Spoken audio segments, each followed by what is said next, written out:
Are you running a race for a prize that will last? Are you running a race for a prize that will last, guys? Today we're talking about actually serving God versus performative Christianity, which is something that God has been teaching me lately, and I'm really excited to talk about it.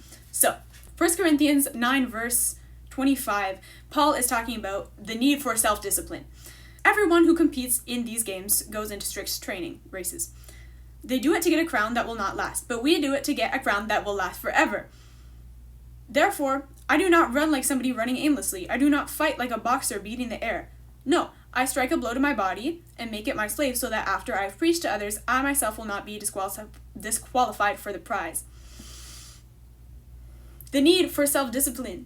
The need for self-discipline, that's what it's called. Are you running a race for a prize that will last? Make sure that whatever you're spending your time doing, this time that God is giving you on this earth, that it's something valuable, that you're putting purpose into your actions. And that is one of the actual ways that you can serve God, is by spending your time on the things that you're passionate about and that God gave you a passion for. Pursuing your passions for God is an amazing way to get closer to Him and to serve Him. But it's not always easy, because acting with meaning also means not doing certain things, like scrolling on TikTok or binge eating. Because you have to remember what race you're running for. You could be running for multiple races a day. You could be running for the worldly validation or also godly validation by reading your Bible or by watching TikTok or like indulging in doing all these stories on Instagram and stuff. That could be running the race for worldly validation, external validation. So it's really easy to fall into these things. So we need to remember to act with meaning and not self-sabotage. A really important thing about being a Christian is having self-control, and that comes naturally the closer you get to God, to be honest. And like thinking about that, the times that maybe you've been closer on God, maybe like on fire for God, and you just think like, okay, sin doesn't even matter to me anymore because this is so good. And I think the reason why we have more self-control when we're with God and we're closer to Him is because we can hear His voice louder and we obey it more because of how close we are with Him. And so as a Christian, just practicing that self-discipline and being close with God, but also doing it in other parts of your life where maybe if it's not immediately connected with God, if you want to get more fit, go on runs, go work out, and just have that self-discipline to do it. Because like you know that you're able and ready to serve God if you are self-disciplined in the area of your life like where you're focusing on God and on your journey with God, but also like multiple areas of your day-to-day life. Like that's when you know that like when you're actively feeding into delayed gratification way over instant gratification, that's when you know the enemy ain't got nothing on you. I love this point in my life right now. Like I've been feeling so much better. Guys, delayed gratification. Okay, be normal.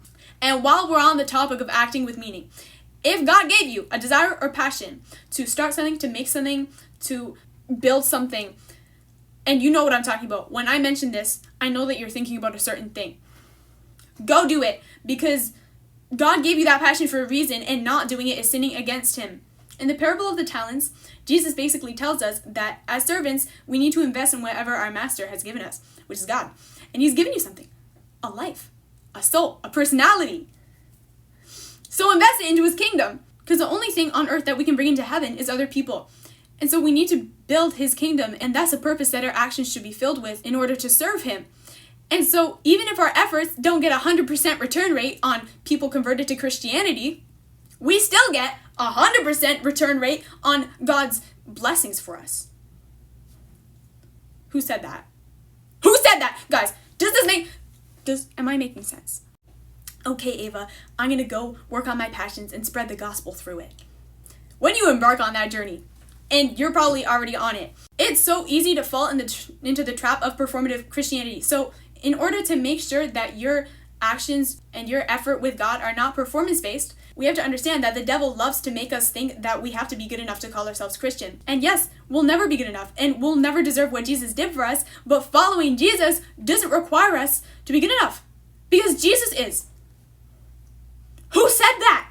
Who said that? And so I've been learning that recently, and in this book, Wholehearted by Jordan Lee, it's a devotional.